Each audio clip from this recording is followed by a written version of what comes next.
Good morning, night. It's morning, but the sun ain't out. I'm going to work. What's going on, guys? This is Chris Classic dropping another car vlog. Hope you guys are having a wonderful Wednesday. God is good. I thank God for another day. I thank you for his mercy and grace. My son, he had a good thing saying that a lot of people abuse grace by doing unholy things and then just thinking you can just repent and rebuke and that'll be done. So just be careful with the opportunity and the day that we have. A day is a epitome of grace and mercy, and it could be our last day. So make sure you on the right side with God.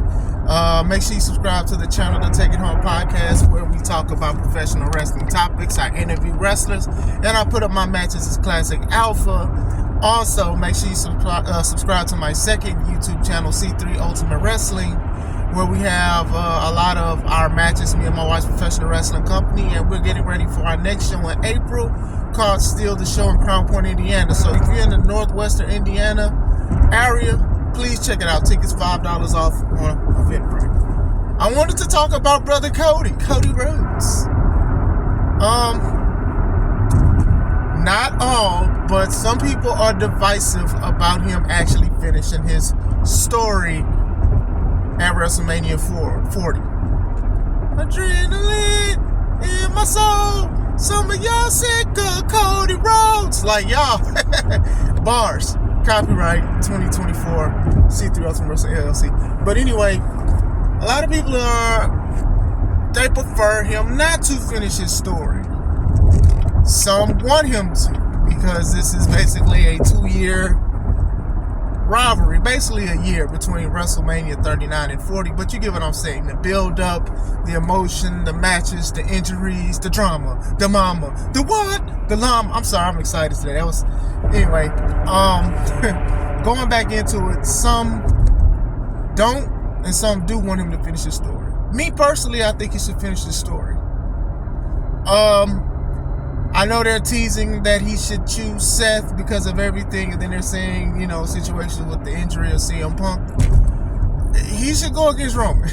He's faced Seth twice. Like, if people are already talking about, oh, well, we're sick of seeing Roman and Cody because they did it before. Like, this dude, didn't he beat Seth like 3 times in a row consecutively. So it's like, nah. I understand, because you would want the Royal Rumble winner to face you if you are a good guy and to put your title over, but nah, I don't think that he should go against Seth for previous history, and nah. I just think that all this build-up that y'all done with this, it should happen at WrestleMania 40 where he finishes his story. Now, what are we going to do after that? This is how it could be interesting, all right? Because my thing is, sometimes people's challenges to get the title are better than the actual championship run. I don't think that when Cody wins, he's going to beat Roman's record at all. He may have a lengthy run, he may have a short one, but this is what I would do. The title, the Universal title, we're going to call it that, because that's what his mama named the Universal title. I'm calling it Universal title. It's the top title, and it's also on SmackDown. So obviously, the best thing to do is to have him stay on SmackDown, because it's a SmackDown title. With Raw, he's beaten almost everybody on Raw. Even the champion, the World Heavyweight Champion. Non-titled, of course. Different times, but still. When he goes to SmackDown, he actually has some feuds that he can either rekindle, or he can have fresh feuds, the feuds that people would love to see. People would love to see him go against Randy Orton. I would love to see him go against Randy Orton because of being in the legacy and the stuff that he did to his dad, and having his dad get RKO'd and stuff like that. And even as the Party of the Authority, when Orton was part of the Authority, how it's a part of Cody being fired and certain things. Like, that's a story that can take months and rematches and stuff. I would love to see that. I would love to see him versus LA Knight. Yeah, like, I think that they would have good matches and great chemistry because they're so different. I would love to see him versus AJ Styles. Like these are the top contenders in SmackDown and stuff like that. And then if y'all bringing in new people, Braun Breaker, Carmelo Hayes, like I think Cody will have great matches with these guys. And I think that if you incorporate a story, it all works. It's a different story. Now, I do understand the fatigue in it because yes, it has dragged. It has dragged. This story has dragged, y'all. Like the thing was, he showed up the day after WrestleMania, and then all of a sudden Brock shows up, and then he's feuding with Brock. And these matches are good, but then it's just like Brock is the final boss. So it's like after you beat the final boss in a video game, sometimes you collect collectibles or you unlock stuff, and then you just roaming around with all the stuff that you have, the Holy Grails. He's had great matches with Dominic Mysterio, Damian Priest. Like, he's had great matches and things like that, but it's like we already know what's kind of happening. I don't think he's lost since Brock Lesnar when he passed out, to be honest. I could be wrong, but I don't think he lost. So it's just like, to me, you cleared out the Raw roster, and obviously you should go to SmackDown. Hopefully they don't do a thing where they're going to switch it up or anything. They'll just randomly switch it. You know, even how they did like Rhea Ripley and Asuka. It was like Bianca wasn't she like the Raw champ or whatever like that, and Rhea was on SmackDown, and then for some reason when Rhea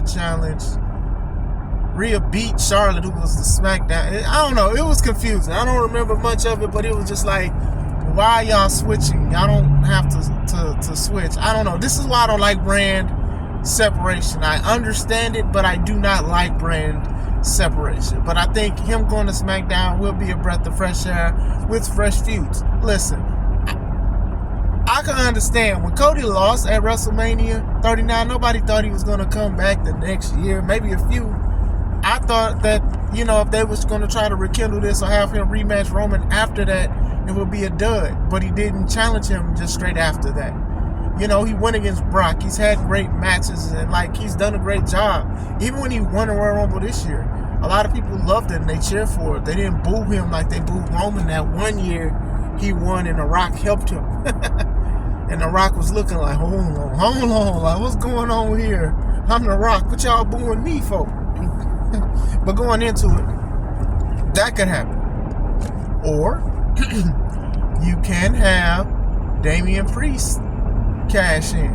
I wouldn't have him cash in at WrestleMania, but it'd be a good moment. I would have him cash in the next time we see Cody on TV. We can do a thing where, okay, cool, Cody finished his story, but when you look at the Rhodes legacy, they've always been shunned or been screwed out of championship matches or championship wins. Him, Dusty, and his brother Goldust. So you could even do something like that. He can win it back, but that's something to shake it up with Damian looming. Now, with Seth waiting for an opponent, we're trying to figure out who's going to do it. That's also just a wild card too. It is cool that they did have Seth come out saying, hey, you should face this, because you should want somebody to feel like this is the most prestigious title, the one that I'm wearing around the waist. Like, it's bad enough how they introduced the World Heavyweight title. Like, oh, this the workhorse title, the other title people take days off with, and blah, blah, blah, blah, blah. I'm like, dang, y'all really just made it the secondary title. We knew it was going to be the secondary title, but still.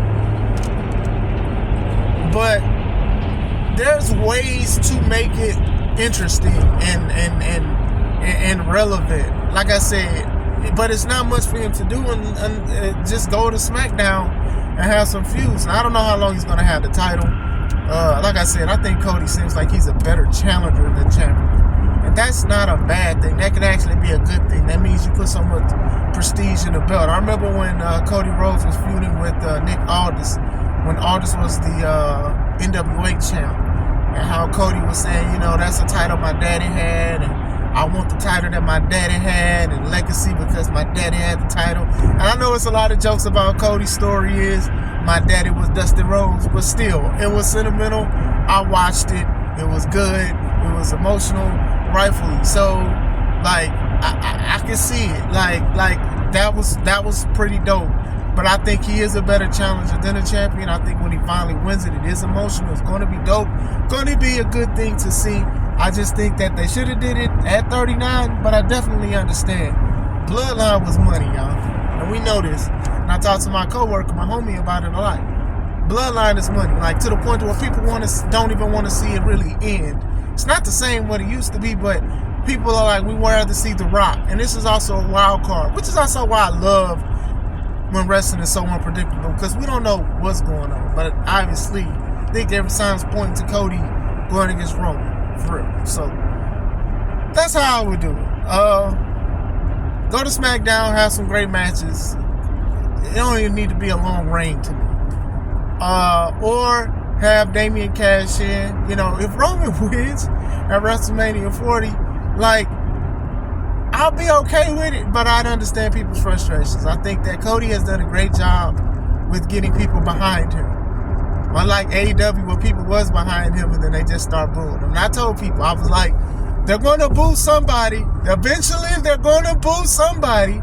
They're going to boo somebody. And they booed Cody because Cody still had the WWE residue, which means he wanted great quality pay-per-views. He wanted great stories. He wanted to do a lot of things with AEW, and also he wanted to show WWE what he can do behind the scenes as part of the company. And I think he's done a great job. But when you have, 5 people, the Elite and Cody and stuff, somebody's going to get booed. And the dude that was in WWE was the one that got booed. So I'm not even shocked when that happened. You get what I'm saying?